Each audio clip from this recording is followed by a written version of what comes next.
எனக்கு அன்பானவர்களே, இந்த காலை வேலைக்காக உங்கள் மத்தியில் பேசும்படியாக தேவன் கொடுத்த கடவுள் கொடுத்த கிருபைக்காக தயவுக்காக சோத்தரிக்கிறேன். நேற்று தினத்தில் தாய்ந்தோப்பனை கனப்படுத்த வேண்டும்னு சொல்லி பார்க்குறோம். இன்றைக்கி அநேகர் பண்ணுகிற தப்பு, மாமியாரை கொடுமைப்படுத்துகிற மருமகளுக்கு ஐயோ.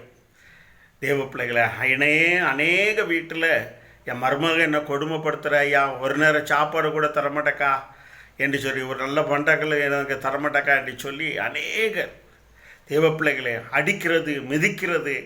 மருமகளே, மாமியாரை கொடுமைப்படுத்துகிற மருமகளே, உனக்கு ஐயோ, நீனு ஒரு நாள் மாமியாராக வருவாங்கிறதை நினைத்துப்பார். தேவ பிள்ளைங்க பாருங்க, அதனால உன் குடும்பத்துக்கு சடிதியிலே நாசம் வரும். நீ மனம் திரும்பாவிட்டால், நீ எந்த ஜாதிக்காரனாக இருக்கலாம், எந்த மதத்துக்காரனாக இருக்கலாம், தேவ பிள்ளை அதில்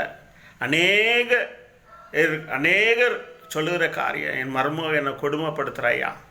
நான் கடந்த நாட்கள் வேலூருக்கு போகும்போது அங்கே ஒரு தாயார் சொன்னாங்க, பிராமண வகுப்பை சேர்ந்த அந்த தாயார் பாருங்க, அவங்க சொல்லுகிற காரியம், என் மருமக ஒரு நாளைக்கு ஒரு நேரம் தான் என் சோறு சாப்பாடு தராங்க. பாருங்கள் தேவ பிள்ளைங்க, எந்த அளவுக்கு பாருங்கள், நீங்களும் ஒரு நாளைக்கு மருமகளாக வருகிறீங்க. உங்களுடைய ஆசீர்வாதத்துக்கு சில காரியங்களை தடைப்பட்டிருக்கு. காரணம் தான், மாமியாரை கொடுமைப்படுத்துகிற மருமவளுக்கு ஐயோ. இன்னைக்கு நீ மனம் திரும்பாவிட்டால், தேவன் உனக்கு கடவுள் எச்சரிக்கிறார், நீ மனம் திரும்பாவிட்டால் சடிதிலே நாசம் வரும். எப்படி வரும்னு சொல்ல முடியாது. அதனால் சீக்கிரமாக மனம் திரும்பு மருமகளே. மாமியாரை கொடுமைப்படுத்துகிற மருமகளே, இன்றைக்கே மனம் திரும்பு. நீ திரும்பும்போது தேவன் உனக்கு அதிலிருந்து ஆசீர்வதிக்கிற தேவனாக இருக்கிறார். ஆமென்.